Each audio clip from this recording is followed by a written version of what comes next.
Sure. Hello to everyone.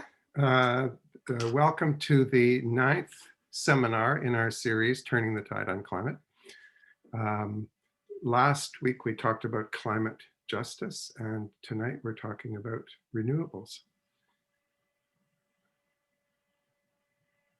My name, for those of you who are new, my name is Clark Mackey, and I'm co-hosting tonight with Jude Larkin from 350 Kingston.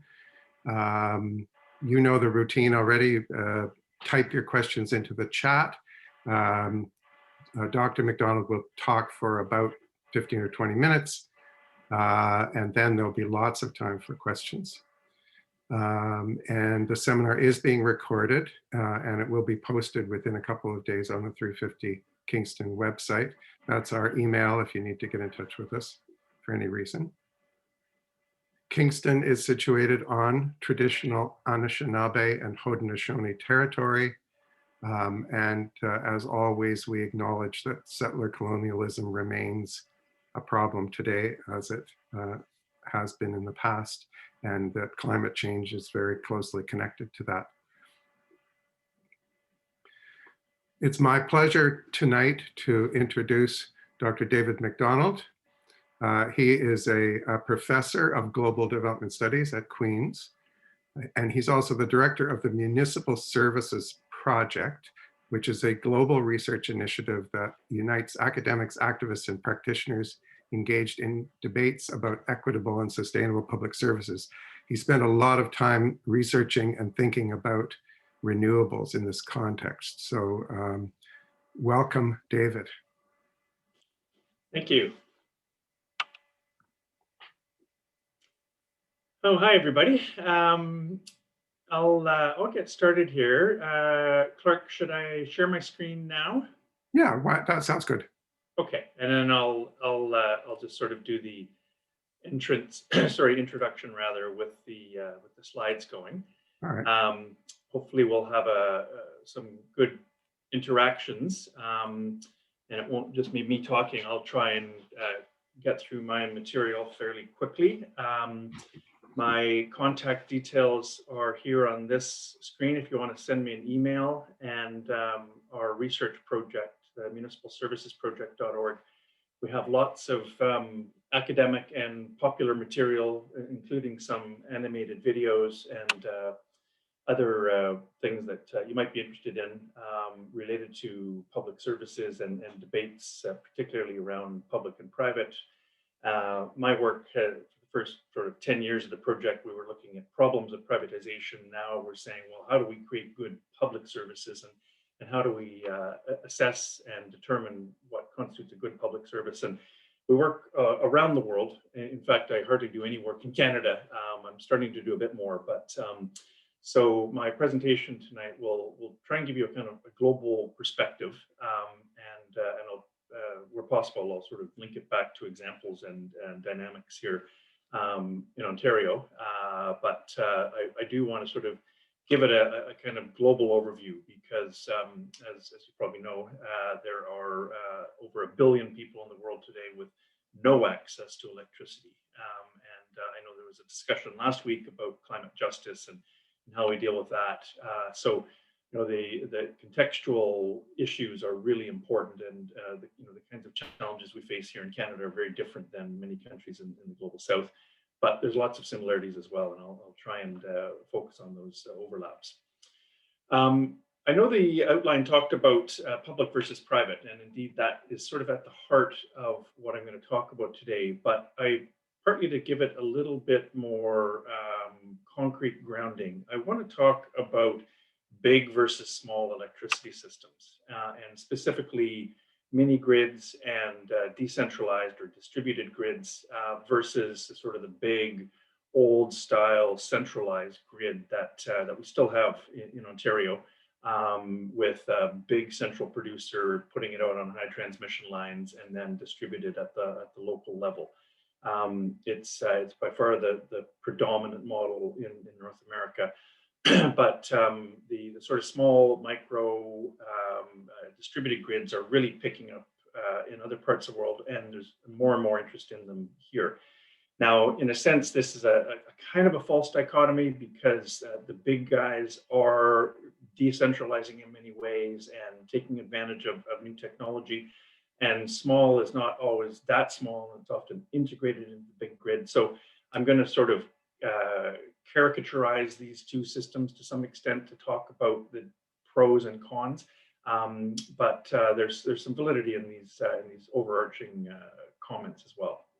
So I'll refer to the sort of the old style centralized power illustrated in this graph here with big production going along a big high transmission grids and then step down for distribution and typically one way. And compare that to the more distributed, which is sometimes referred to as mini grids or decentralized grids. So the terms really are the same, which is a more dynamic system in terms of two-way interaction and typically much more local. So power generation is not necessarily at the same big scale. You often don't have the big transmission lines, and the systems are quite localized. So they can range from very small, a single household, technically, up to a town of 5, 10, 20,000 people on these distributed grids.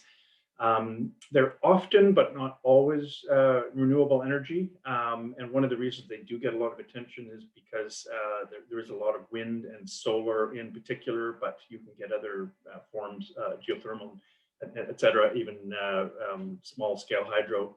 But they often do have diesel or gas backup systems, and I'll talk a little bit about that as well to give them the sort of 24/7 reliability. And they do, as I've already alluded to, operate at quite different scales. So households, communities, city, and even regional level. So there, for example, there's a co-op distributed grid system in Belgium that provides power to over 500,000 people. So again, this big and small is a bit of a false dichotomy, but the important point is that these distributed systems are technically standalone. And can rely on local power generation for local consumption typically. But it's also important to note that they can be connected up with other decentralized systems. And this is one of the most important things because it gives them a kind of robustness in terms of being able to tap into other power systems. And as we'll see, if one goes down, the other one can help, et cetera. So some of these so-called decentralized systems can actually be quite centralized in terms of the networks that bring them together. So again, sort of big, small is a bit of a false dichotomy. And some of them are just connected up to a big grid. So I'll again make reference later on to the wind power system on Wolf Island. It technically is a kind of distributed system. It's a standalone thing. On its own, but it actually doesn't serve any electricity on the island. It just then connects through an underwater cable to the big grid. And so often these distributed, decentralized systems do connect up to a big grid. So that's important to keep in mind. And they also have very different ownership models. As we'll see, they can be owned privately, they can be owned by community co-ops, they can be owned by various levels of state. And you can have some various combinations of these things. So they're quite a diverse type of electricity generation. But again, they are distinguished from the sort of old style, very top down, very one way, very large centralized grids that have dominated electricity generation in the past and in most places continue to do so. I should also point out that there's a lot of excitement about distributed energy, in part for the reasons I'm going to talk about in a moment, which is that they can be rolled out in remote and low-income areas at a much lower cost and much more quickly. And so the Sustainable Development Goals, SDGs for energy, are really big on distributed systems. And some stats here about, with regards to Africa, about how quickly some of these systems can be rolled out. And when you think about, it's not just not having any access to electricity at all, but, is it 24/7? Is it every day? What's the voltage? There's a lot of sort of quality issues around access to electricity in the world. that people are excited about the potential for these decentralized systems. So I would say this is one of the most important debates going on right now in the electricity world. And it involves renewables because the renewables are one of the ways that you can create these standalone systems and have them managed relatively easily, relatively low cost, and relatively safely. So I think it's really important that we have a sense of where they fit into the global picture. So I'll talk about a few of the potential advantages. One I've already alluded to is less capital intensive. And when you look at the cost of building a nuclear power plant, a very large wind farm, coal-fired power, et cetera, these are massively expensive undertakings in the tens of billions of dollars many times. And they also require huge transmission line investments. And this is one of the reasons that we're just not seeing electricity provided to remote areas, is that getting that power out on hydro lines is very expensive. Building big plants to serve remote or low-income areas is often not a priority or not cost-effective for governments.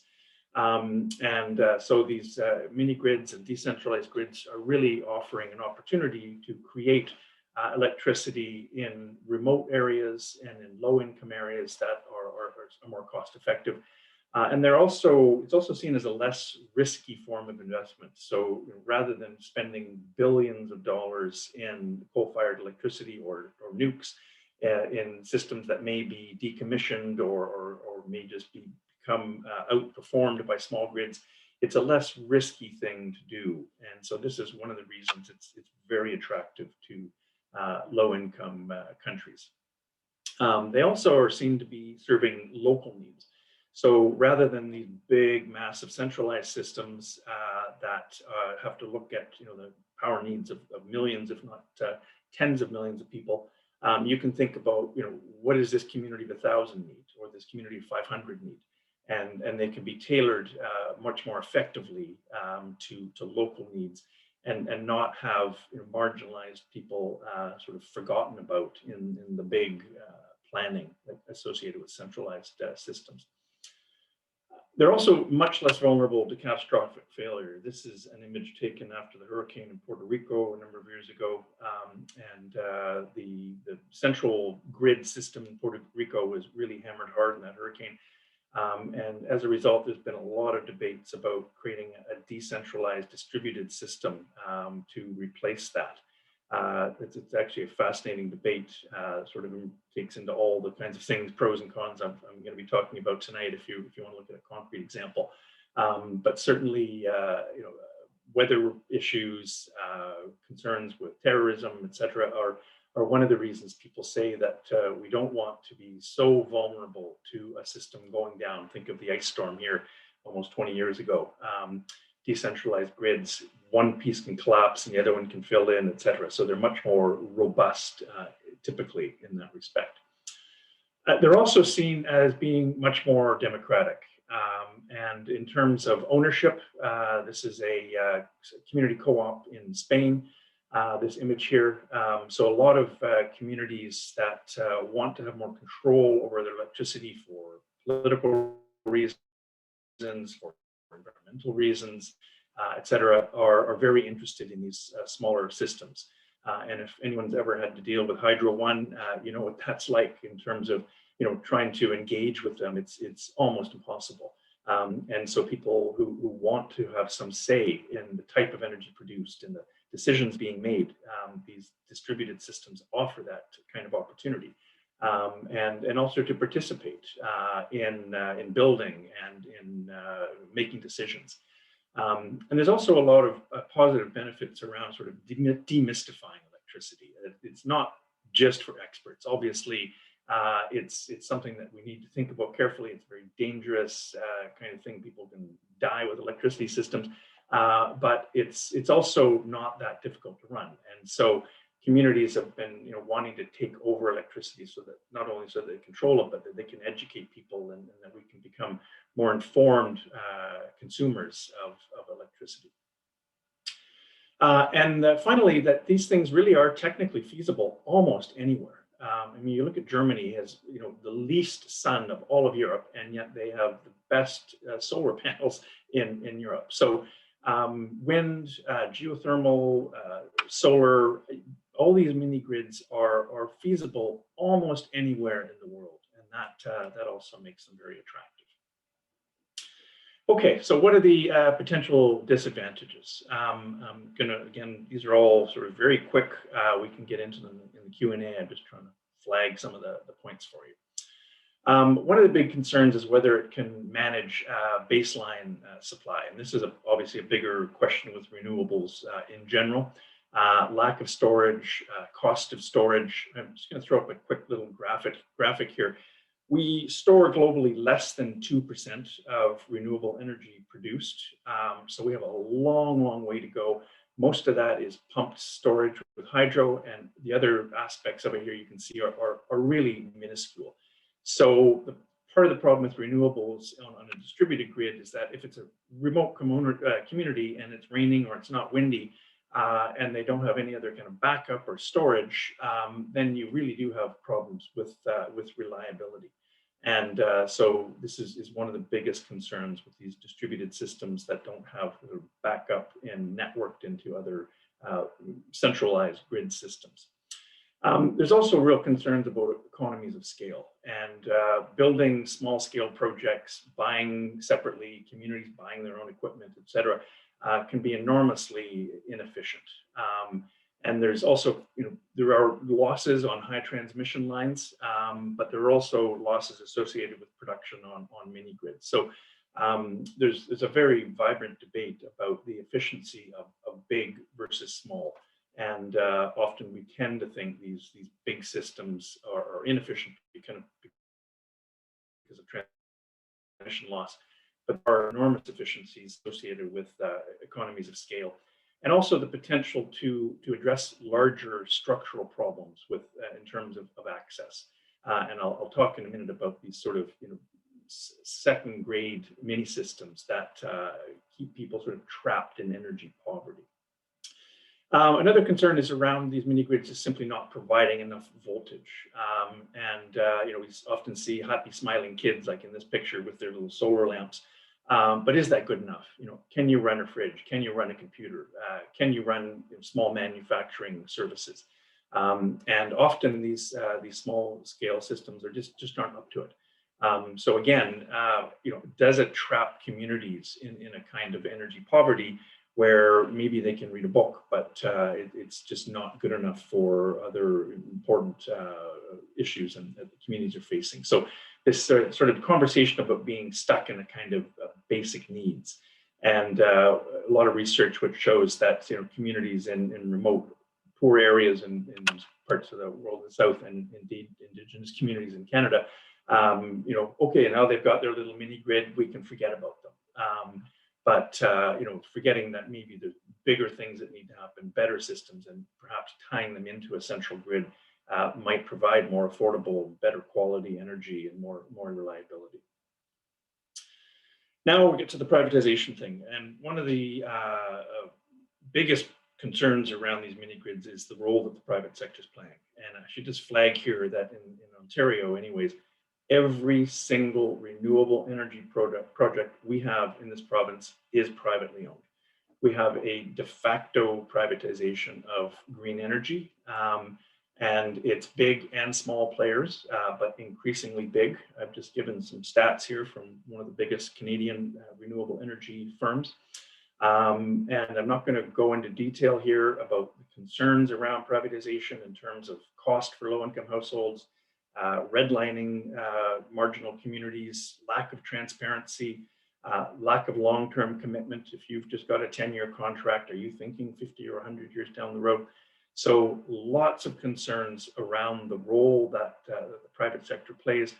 And I would just say that the private sector and organizations like the World Bank love these microgrids because it creates an opportunity to effectively bring private players in and privatize renewable energies.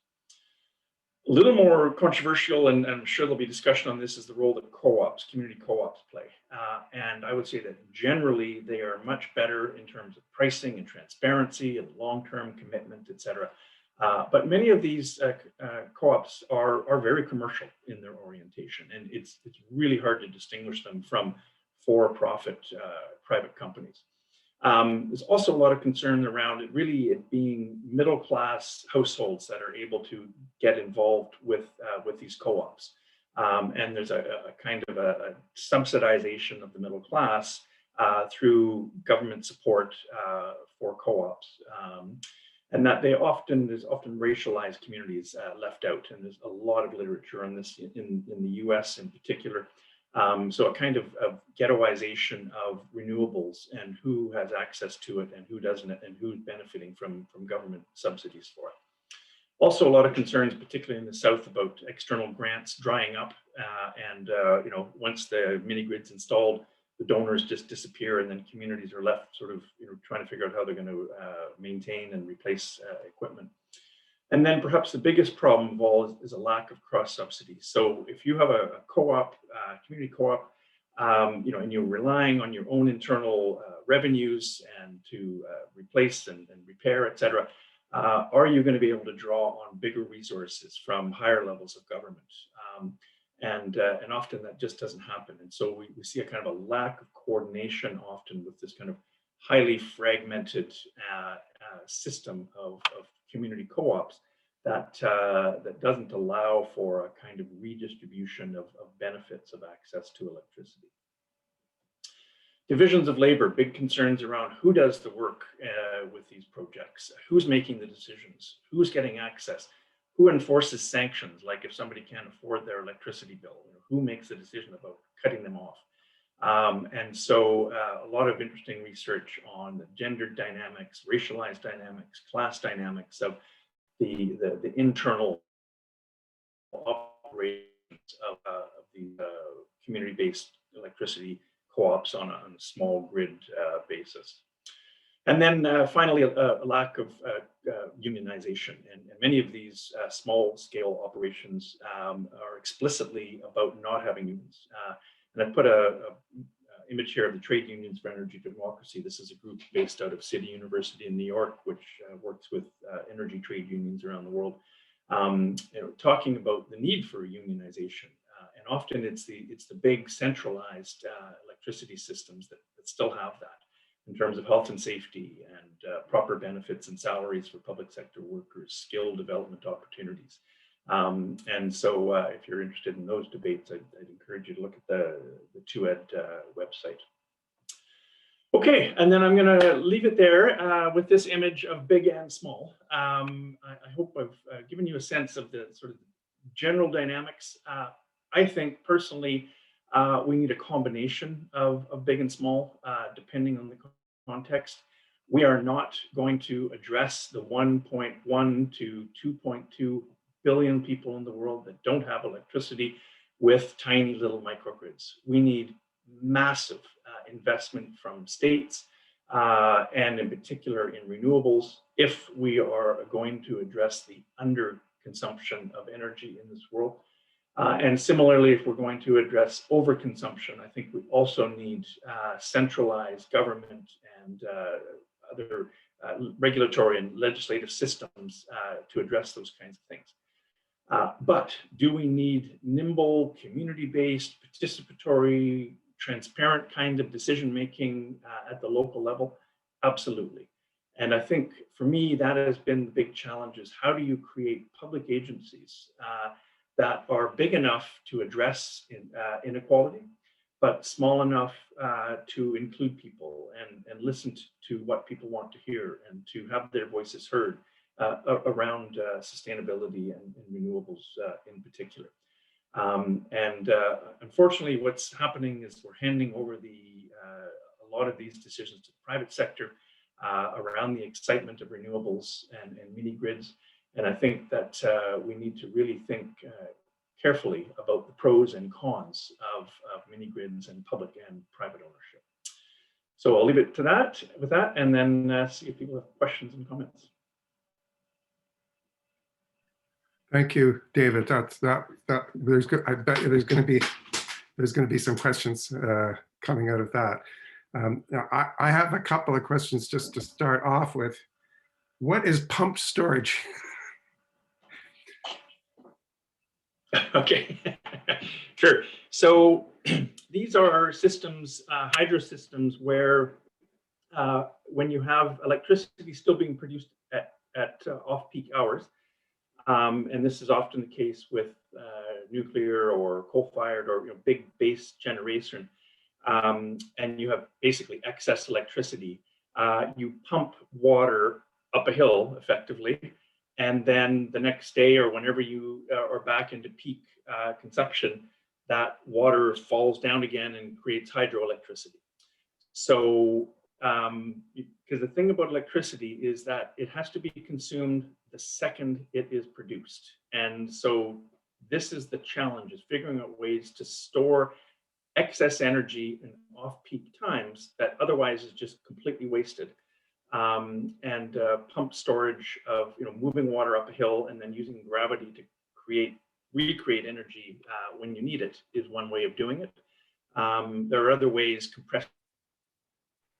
So it's about using excess electricity generation at off-peak to create capacity when it's on peak. And that's a very different model than batteries. Okay. I didn't know, never heard of this before. So this is fascinating. All right. So this gets into the idea of overconsumption. What do you say to critics who argue that renewables alone are not going to be able to meet our current and future energy demands in the developed world or the first world? And I mean, what would happen if everybody tomorrow bought an electric car? Would renewables be able to supply all the electricity for the millions of electric cars that would be driving? Right. Well, I'll answer that in two ways. And apologies, I don't have these stats exactly right, but something to the effect of 5% of the sunlight that falls on the Sahara Desert in one day is enough to provide all the electricity we need around the world for 1 year. So is there enough solar power, and that's just solar, to generate enough electricity for our current and future consumption? Absolutely. And then you've got wind and tidal and everything else. So the challenge really with renewables is storage. And as I alluded to, we are only storing less than 2% of the electricity that we produce.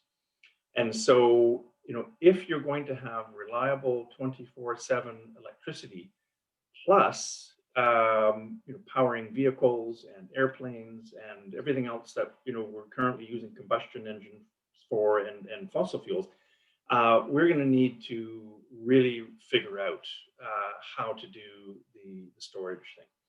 And interestingly, distributed systems can be quite effective that way, because you can have, it's this two-way system. So you can have houses that act as storage as well. So you can create large battery walls in homes that, are taking their solar and saving it during the evening, or you can even put centralized renewables onto distributed battery systems and cars that are plugged into grids.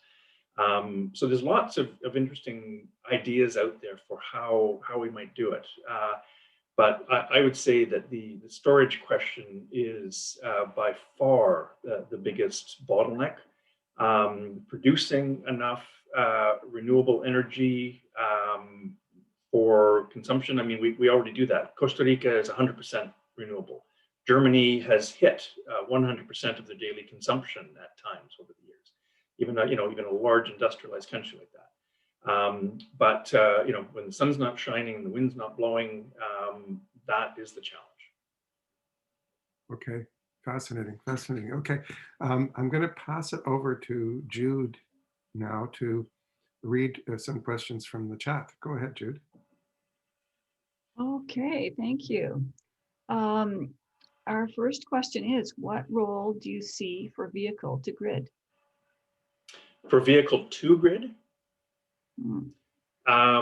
Okay, I'm not, so like a vehicle that's which as a store of energy that would feed back to the grid is perhaps, maybe I'm misunderstanding the question, but let me just answer what I think, that, there is, as I mentioned earlier, a discussion about cars can act not just as their own store of energy, but storing energy for the grid, and then feed that back onto the grid at peak times. So there's a lot of thinking about how we can take advantage of all these little niche spots for storage, and not just cars taking on energy for their own consumption, but then putting stored energy back onto the grid. So there is discussion about that, but again, it's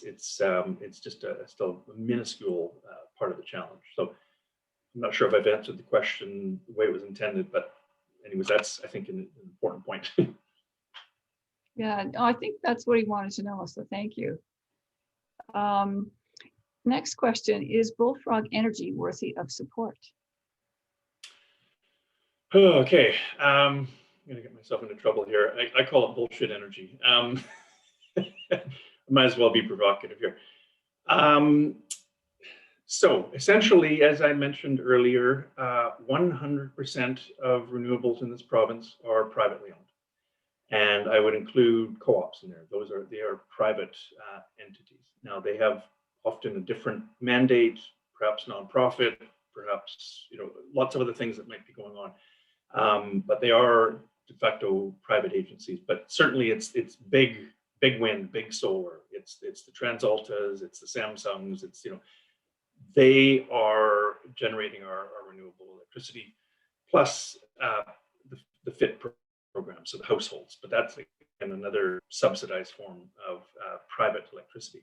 And this is the concern, is that we're essentially what we're doing is we're using public money and or our own private money to subsidize privatization. So I don't think we should be privatizing our electricity systems. I mean, in a nutshell, the central part of the work I do is that privatization has simply not fulfilled its promises of efficiency. All the research in the world shows that the public sector on average is as efficient or more efficient than the private sector, particularly when you factor in all kinds of other costs associated with private failure and regulation and profit taking, et cetera. So there are basically no efficiency gains associated with privatization, certainly less transparent, less accountable. So if you think, as I do, that there are no benefits to privatizing our electricity system, then why would we want to simply subsidize them through an agency like Bullfrog? So provocative, and I'm sure I'll get some responses back on that, but hey, that's the point of these discussions, I guess. Next question is, I heard a discussion today about big users shutting down where there is a shortage and being given a subsidy, as this is a cheaper route than making more electricity. Can you comment on that? Yeah, and in fact, quite a remarkable thing. This actually didn't even hit my radar screen, and I think about this a lot. The gas-fired generator, the two near Bath.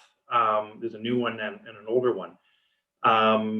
Basically, the provincial government, current provincial government, spent, and I may be wrong here, but it's up to $4 billion buying them back from the private sector. And these were boondoggles, or disasters from the start. These were the canceled gas plants that the Liberals canceled in Oakville and the GTA area because of a lot of people being upset about these things being built near their homes. And they were moved down here, one of them anyways. And the provincial government has since basically bought them back, even though they are effectively money losers.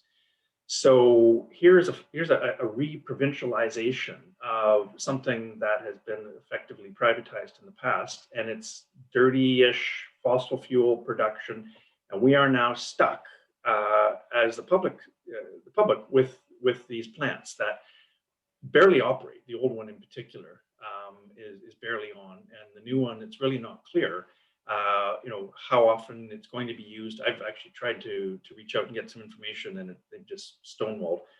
And they've created a brand new public agency that now owns these things. And so there's been very little discussion about it. Now, am I in favor of the public sector buying private assets to bring them back in-house? Generally, yes.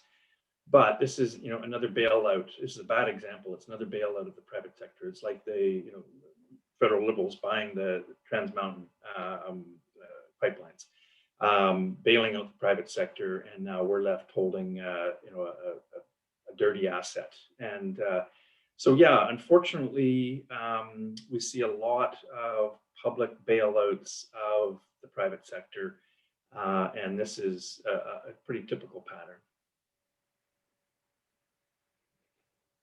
Thank you. What's your advice for community-based energy alternatives in Kingston? Community-owned wind in the shallows of Wolf Island or mini solar grids? Sorry, Judy, you broke up there at the last half of that question. You could repeat it? Yeah. What's your advice for community-based energy alternatives in Kingston? Yeah. Community-owned wind in the shallows of Wolf Island or mini solar grids? Yeah.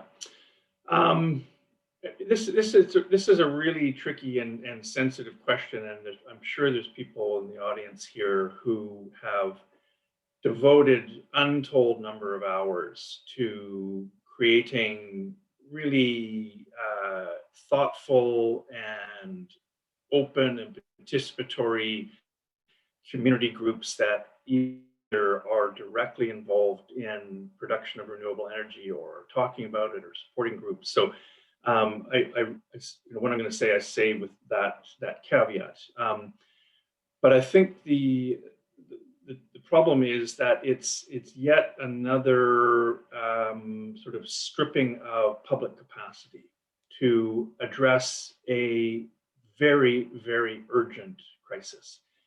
We are not going to transition to renewable energy with 5 kilowatts there and 10 kilowatts there. We need massive investments in renewables.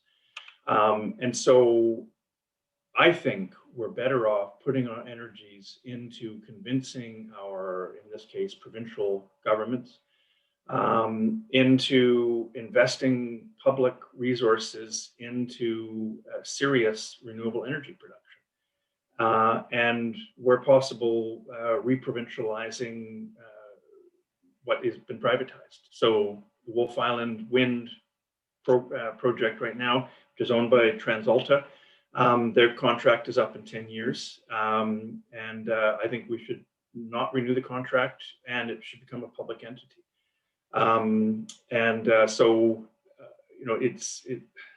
It's a tough thing because it's hard, it's hard to deal with the provincial government. These are big monolithic entities that frankly don't listen. And so it can be an incredibly frustrating experience. I know it, I do it all the time. And whereas you can feel that you can do something concrete and real with a kind of community co-op. And those things are important symbolically. In some parts of the world, they actually have scaled up and really been quite significant. And they've also forced governments to pay attention to what it means to do something more transparently and more democratically. So they're not without their role at all.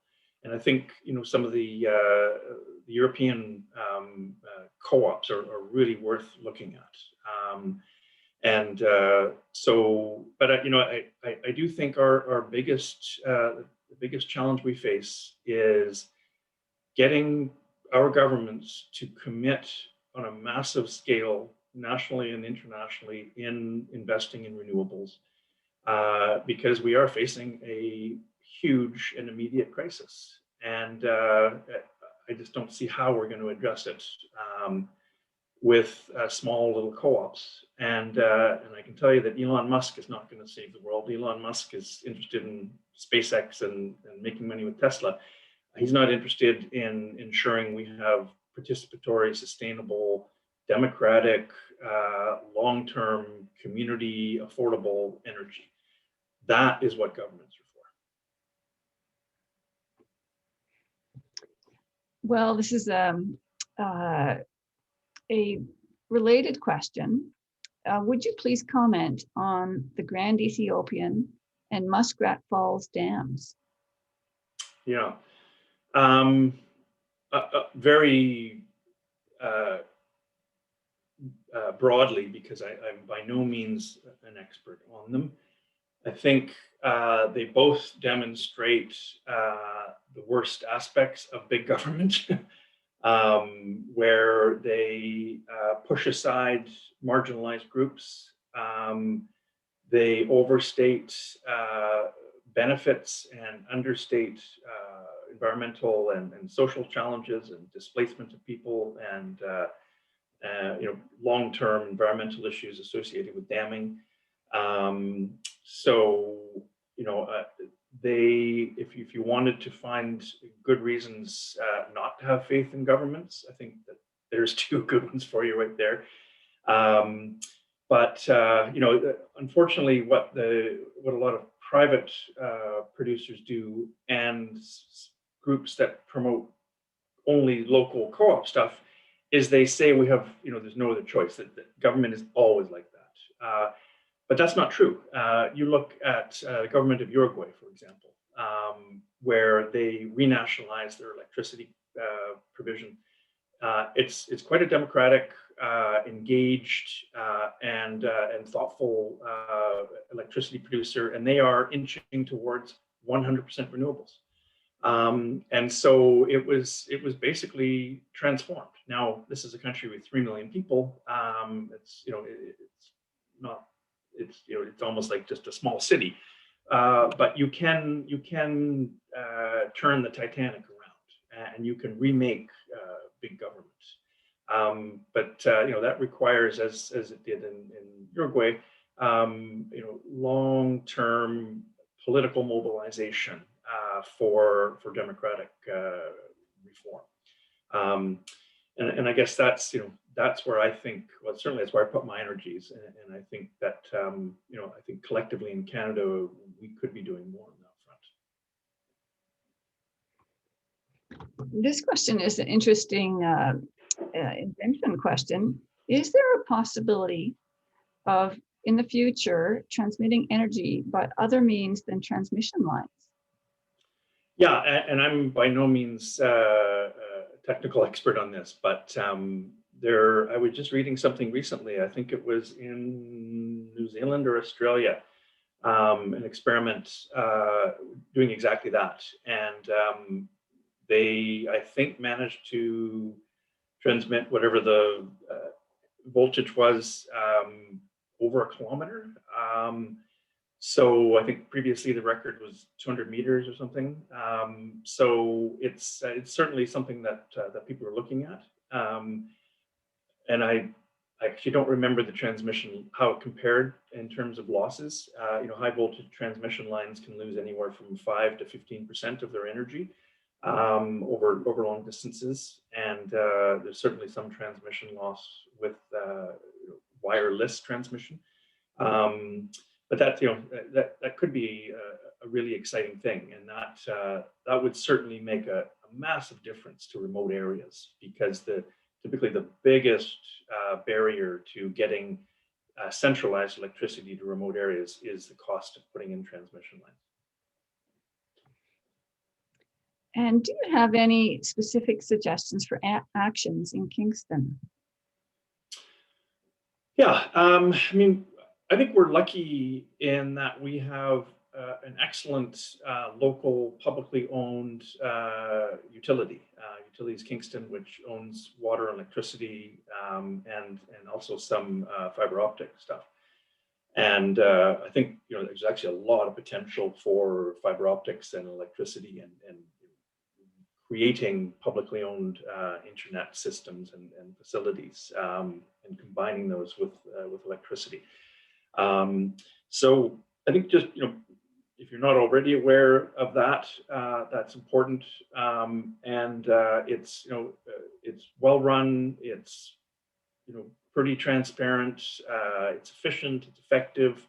And so at the distributional level, I think we should continue to celebrate that and talk about the fact that it's public, because these systems are constantly under threat of privatization, and or amalgamation into larger systems. And a lot of municipalities have been sort of swallowed up by Hydro One. And it's become very difficult for local communities to get that local accountability. So it's still publicly owned, but it's this entity that's hundreds of miles away. So I think just becoming aware of what we have is really important, and preserving that. And then I would say what's going on with the windmills on Wolf Island and Amherst and other solar stuff nearby, and should we be collectively thinking about trying to make those public again when these contracts come up? And this is exactly what communities around the world are doing. And there's a huge remunicipalization wave, particularly in Europe, to bring service. These producers, make them public once again once their contracts are up. Even in the UK, under the Jeremy Corbyn's Labour government, they had all kinds of plans to renationalize the electricity grid, which is, many of you viewers will know, were privatized under Thatcher. And so I think that if you want to have a look at my Municipal Services Project website, we have a ton of publications around remunicipalization, and some of the most exciting stuff is happening in Europe. And in Germany. Germany has remunicipalized over 300 generators and distribution facilities, and made them public again. And they're a world leader in renewables. So Canada, we're just continuing to let big wind and big solar chew up our renewable agenda, and and we're just not talking enough about it. Wow, this is fascinating because I've never heard any of this stuff before. So it's great to have somebody who knows what's going on. Are there municipalities that have successfully addressed overconsumption?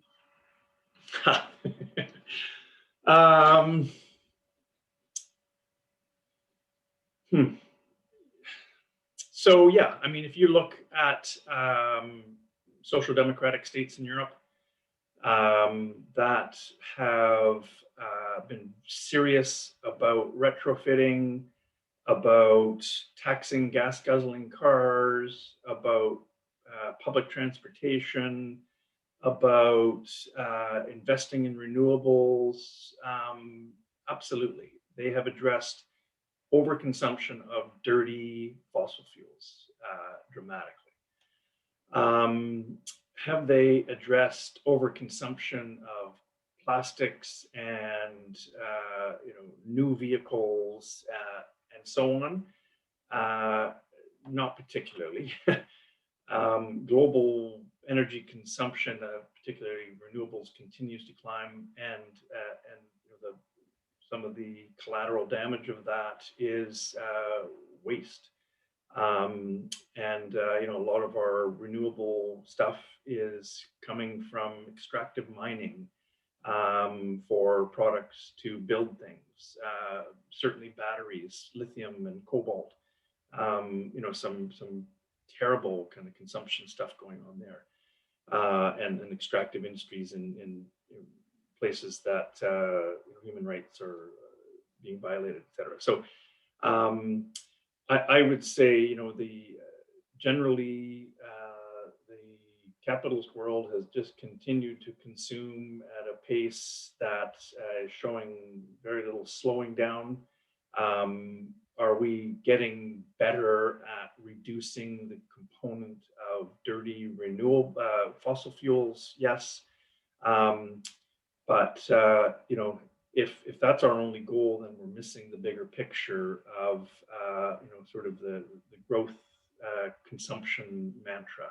And you know, energy, we shouldn't just feel good about consuming at the same level and just because we're consuming less fossil fuels. There are bigger questions around consumption that and plastics and waste, et cetera, that need to be addressed. Mhm.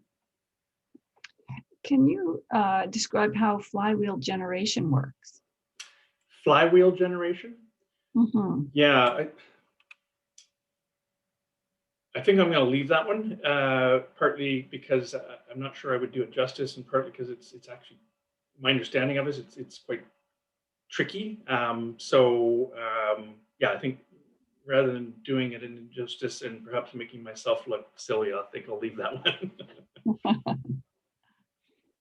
How does distributed generation interact with the issue of renewable energy curtailment that we see by the IESO in Ontario?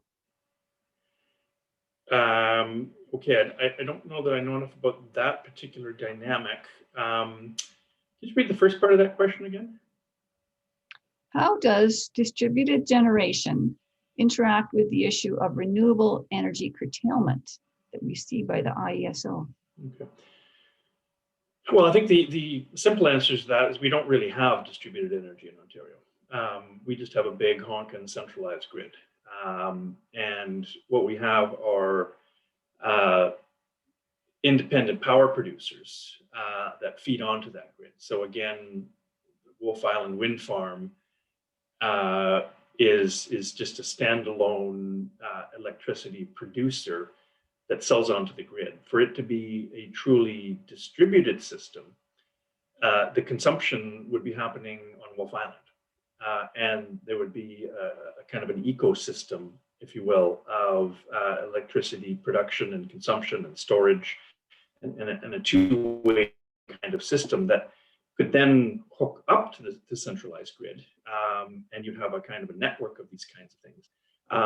But we're not really doing the distributed thing in that sort of true sense of standalone grids that are, you know, can be their own ecosystem and then network up. So I think the short answer to that is there is no connection between renewables and distributed energy in Ontario. All we've done is created opportunities for private companies to become independent power producers and sell it onto the grid at a subsidized rate, paid for by the public. Mhm. You mentioned, well, actually, you've already addressed that question, so I'm going to skip over that one.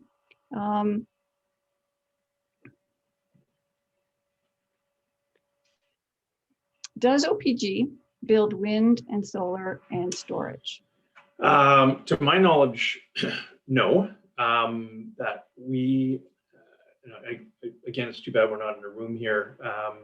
There might be some small scale stuff, but it's the Green Energy Act has basically farmed out all of that production side. Are they engaged in any way in procurement, et cetera? I'm not sure what the answer to that is.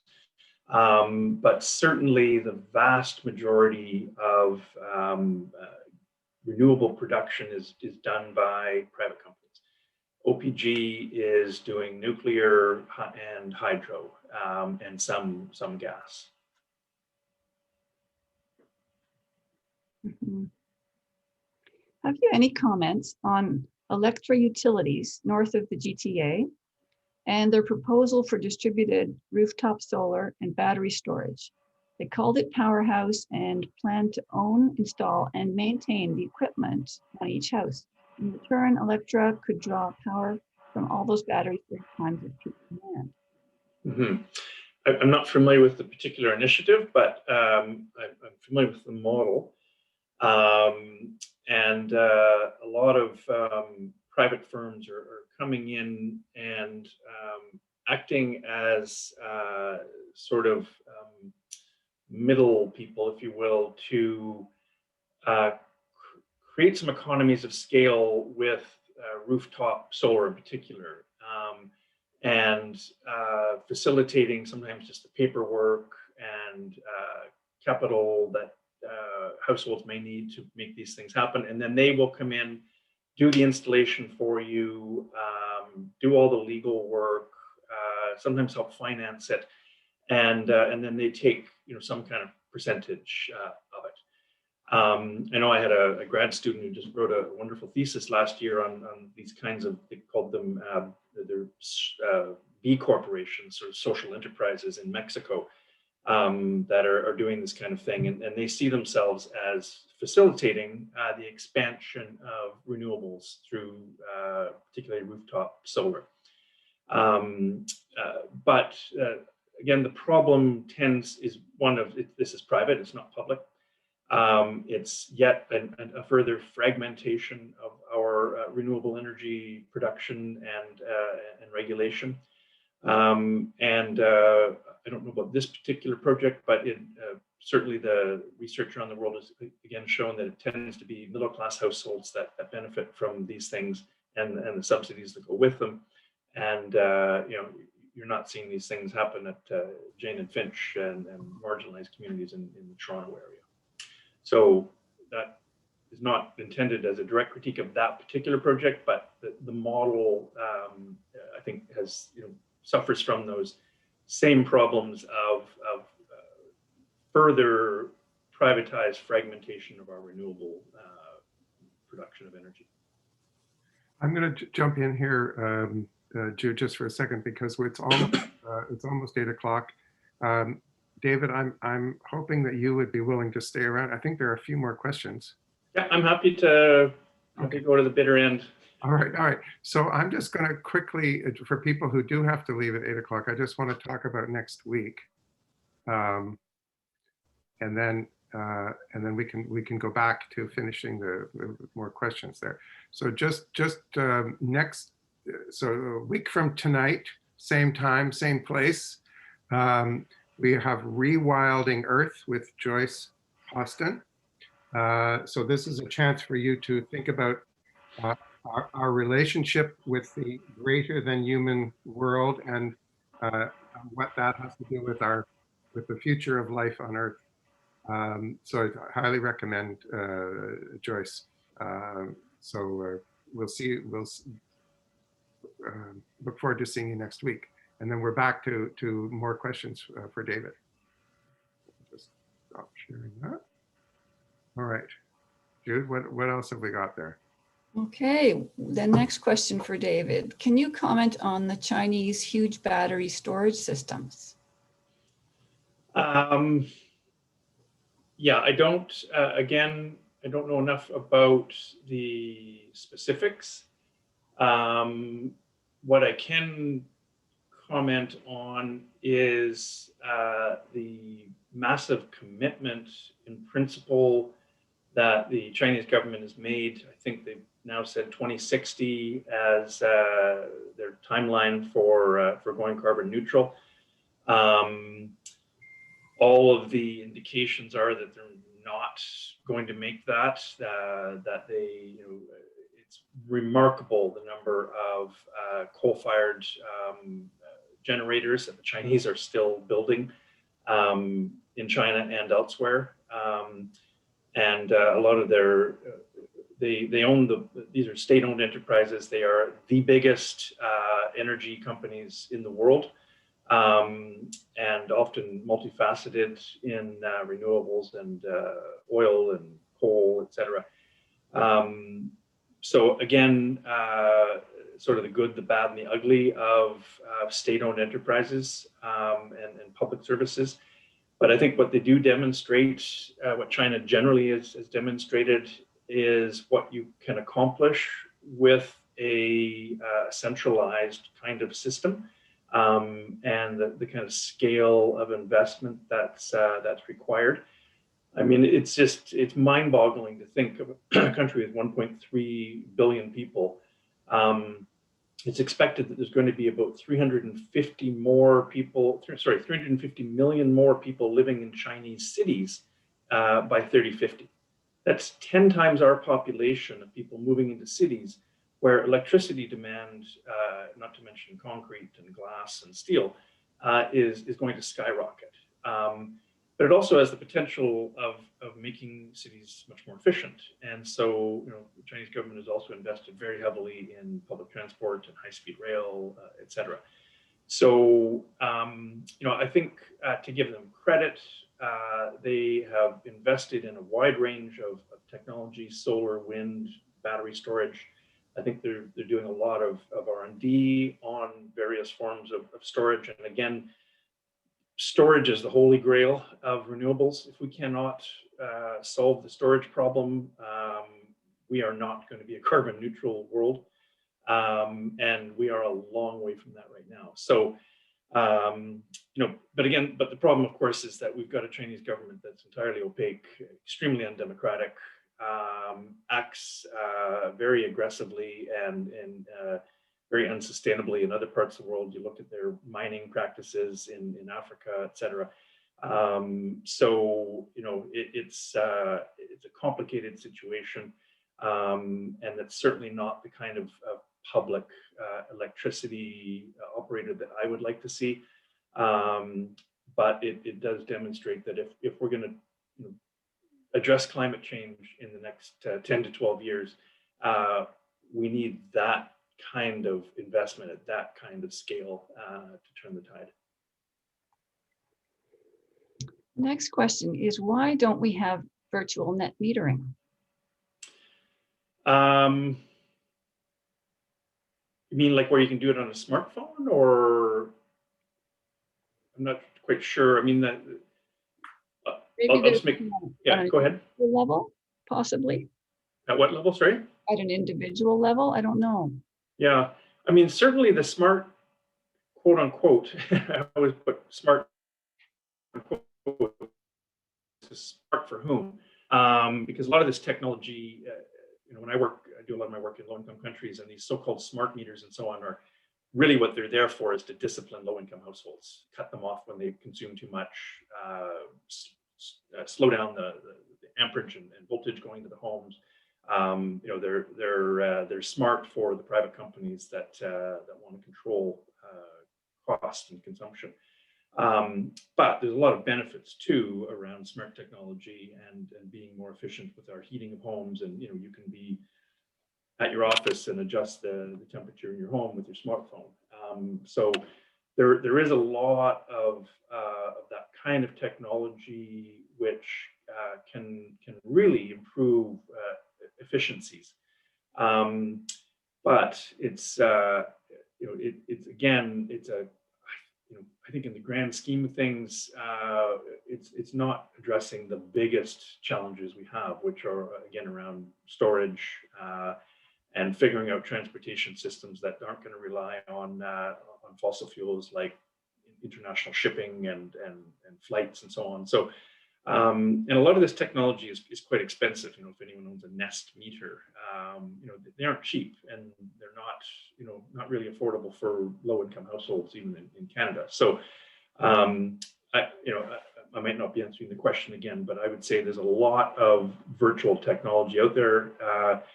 But whenever you see the term smart tech, when it applies to electricity, ask yourself who's benefiting from it.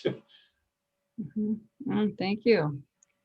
Okay, one thing I just want to quickly mention is somebody has put in the chat window that there is a seminar on Project Drawdown tomorrow at Queen's. And the second of your 350 emails today will give you all the details if you want to attend. You have to register today if you want to come. Well, at the latest by, actually, this is Tuesday. Yeah, tomorrow. Okay, I have a question for you. could you briefly tell us about one of your current research projects? Yeah, well, actually, this is something that I haven't made mention of, but it's related. I'm doing a lot of work these days on public banks, and listeners would probably be wondering what the heck's a public bank, and that's in part because we do have a few in Canada, and we have a new one which is very problematic. But they're not co-ops. Co-ops are cooperatives are essentially private banks in the same way that energy co-ops are private. They're owned by a community of people. Public banks are banks that are owned by the state, and they can be municipal level, provincial, national level. And public banks are still significant. They control about close to a third of banking assets around the world. And they've played actually quite a significant role in renewables. So Germany's transition to renewable energy has been financed almost entirely by public banks in Germany. And they have very large and important public banks and tons of different types of public banks in Germany. And they basically provide extremely low cost financing by experts who understand public services. And they have a kind of a mandate and a commitment to significant change. And so typically through public sector investment. This has been one of the biggest barriers to transitions to renewables in many countries, is just not getting finance. And the private sector isn't interested in financing renewables in low-income countries, low-income communities, et cetera. And they're not providing financing at scale and at the pace that we need. They basically finance in niche areas where there's a lot of profit to be made, sort of sexy products and so on. But you look at what public banks have done in Germany, in Costa Rica, they have basically financed the transition to renewables. So we do have a couple of Export Development Corporation, Business Development Corporation, Canada are national public banks, but they're kind of niche banks that basically provide subsidies for private companies. But the Trudeau government has recently established the Canada Infrastructure Bank, which is technically a public bank. But their mandate is actually to privatize services. And so what they do is they use public money to leverage private investment. Listeners may be familiar with the recent incident in Mapleton, Ontario, where the Canada Infrastructure Bank was telling the municipality they would loan them money to improve their water facility, but they effectively had to privatize it. And that deal went sideways for a number of reasons. So this Canada Infrastructure Bank is doing the exact opposite of what I think our public banks could and can and should be doing. By trying to privatize a whole range of services. But if people are interested, we've actually just put a book out recently on public banks and COVID-19 and how public banks have responded to that crisis. But my colleague who co-edited that book with me has written quite a bit about the green energy transition and public banks. You can find some of that material on our website. So, I think that finance is often the biggest barrier to investments, and that we have a lot to learn from progressive public banks in other parts of the world. Now, it's not to say all public banks are progressive. There's a lot of bad public banks out there, but some of the most interesting ones have been absolutely fundamental in the transition to renewable energies. Oh, that's really eye-opening.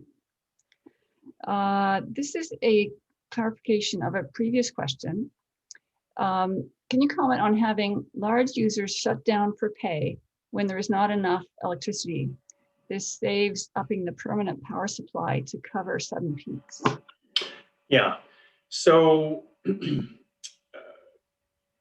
slight technical point here, that base electricity provision is quite different from peak provisions. So things like nuclear power plants, big coal-fired generating plants they're like the Titanics of the energy production world.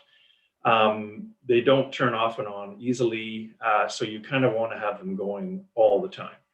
And so when you're planning electricity production, you want to think, okay, what's the baseline that we're going to have that we know we're never going to dip below, so we don't have to turn them on, off, or we're not just sort of, again, wasting electricity. Because again, the second electricity is produced, if it's not consumed or not stored somehow, it's gone. That's it. So if your peak energy consumption is up here, you don't want baseline consumption that meets that. So you want to be able to have power generation that you can turn off and on relatively easily and cheaply. And this is one of the reasons gas-fired plants are used, because they do turn off and on relatively easily. So they're good for peak periods. This is one of the problems with renewables, is that you can turn the valve off and you can stop it going onto the grid, but you can't turn it on. You can't command that the sun comes out or that the wind blows.